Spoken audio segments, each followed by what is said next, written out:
They come from different parts of the plant such as the roots, stem, leaves, flowers, and seeds. Vegetables are rich in vitamin, minerals, fiber, and antioxidant, making them a part of a healthy diet. Categories of vegetables. Vegetables can be categorized based on the part of the plant from which they come. Number 1.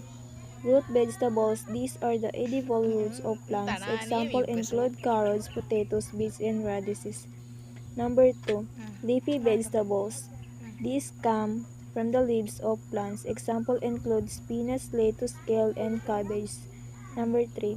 Stem vegetables. These are the edible stems of Pag-iisip ka plants. parang bunod, Example pagkangkasi ko include pamulan. celery, asparagus, and rhubarb.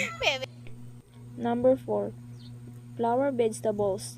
These are the edible flowers of flower buds of plants. Example include broccoli, cauliflower, and artichokes. Number 5. Fruit vegetables, technically fruits. These are often considered vegetable because they are used in savory dishes. Example include the tomatoes, cucumber, peppers, and zucchini.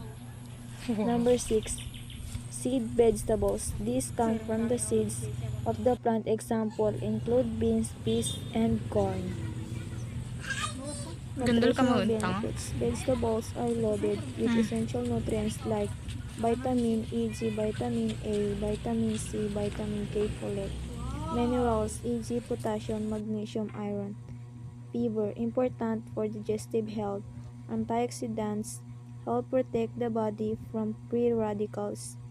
Eating a variety of vegetables helps improve overall health by supporting immune function, digestion, and reducing the risk of chronic diseases such as